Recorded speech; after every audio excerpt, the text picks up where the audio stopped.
Les conférenciers sont d'excellents communicants. On a pu le voir avec les keynotes de Steve Jobs, qui peut nous convaincre d'acheter un téléphone. iPhone. On a pu le voir avec les TEDx, qui arrivent à nous convaincre d'une idée. Certaines personnes osent, alors que d'autres n'osent pas. Pour certains, c'est même un métier. C'est une bonne situation, ça. Ça coûte 10 000 € d'avoir Oussama Hamar en conférence. Et je dis merci à la vie. Ça peut être très rentable, du coup, même certains humoristes s'y mettent. Le forum de l'innovation, ils n'arrivent pas à innover sur les orateurs.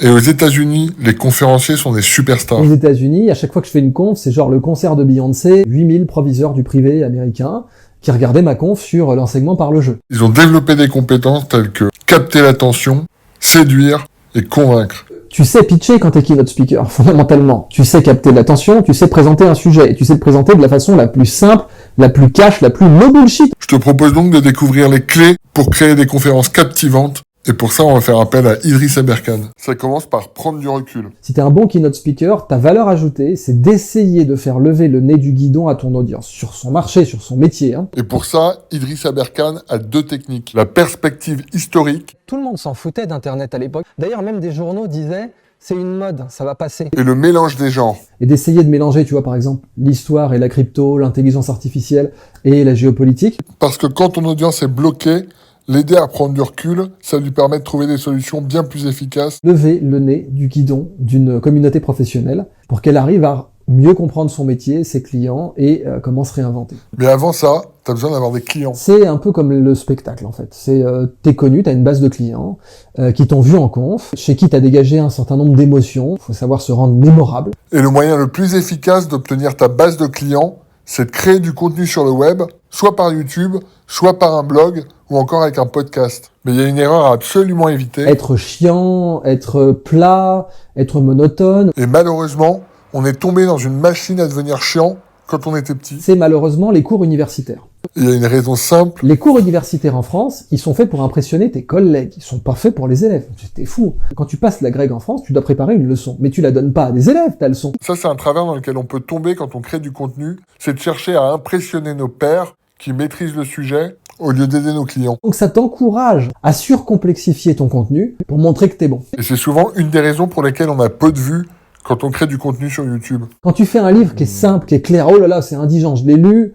il fait même pas un triple axel pour nouer ses lacets, c'est un teubé, il est indigent. Et pourtant, simplifier ton contenu, c'est le meilleur moyen d'aider ton audience à passer à l'action. Parce que tu es au service de ton client. Et l'enjeu est de taille. Quand t'es keynote speaker, si jamais ta conférence elle est merde et chiante et morne, t'es pas réinvité et personne va te payer. Vous êtes le maillon faible. Au revoir. À l'inverse, tu peux décider de devenir une rockstar. Que tu décides de faire des cours rock'n'roll, des cours sexy, des cours intéressants. Tu peux subir quelques critiques venant de tes pairs. Ils vont dire, j'ai vu ta conférence, il y a des raccourcis, c'est trop simple, tu peux pas dire les choses aussi simplement que ça, etc. Toi, mec, je te mets devant des clients finaux qui ont payé 20 000 balles pour ta conf, t'es mort. Il y en a qui ont essayé, ils ont eu des problèmes. Du coup, il va falloir désapprendre ce qu'on a appris. Donc quand t'es keynote speaker, tout ce que t'as appris à la fac, tu le dégages. Donc au début, c'est traumatisant.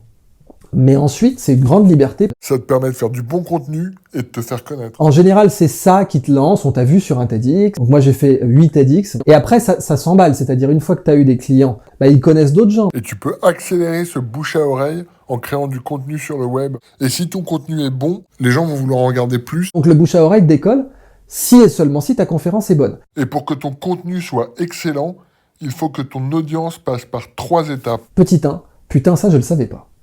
Donc il faut que tu aies un répertoire de faits marquants qui font waouh. Tu vois. Un peu comme un cookie, tu sais, un cookie, tu viendras pas en racheter un s'il n'y a pas des pépites de chocolat bien distribuées. S'il y a 3 pauvres pépites de chocolat qui se battent en duel, t'as aucune chance de revendre un cookie l'année suivante.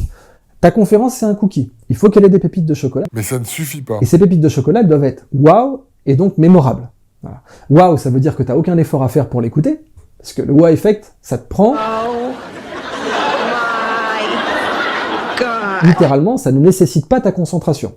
Donc c'est comme le chocolat, il n'y a aucun effort à faire pour en manger, tu vois. Tiens, un brocoli sauté, ça peut être plus compliqué. Et ensuite, c'est mémorable. Le goût du chocolat, tu t'en rappelles toute ta vie. Le goût d'un wow effect, tu vas t'en rappeler. Donc ce que disait Phil Wacknell, c'est petit 1, putain, ça je le savais pas.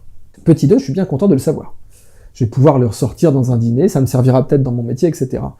Petit 3, j'ai envie d'en savoir plus. Et ça, c'est un super moteur. C'est lorsque j'ai appris qu'on pouvait vivre de sa passion en créant du contenu sur le web que j'ai créé mon premier business en ligne. C'est aussi lorsque j'ai appris qu'on pouvait jouer tous les morceaux qu'on voulait uniquement avec quelques accords de guitare que je me suis mis à la guitare. Je le savais pas, je suis bien content de le savoir, j'ai envie d'en savoir plus. Si t'arrives à faire ça, ta con va se revendre.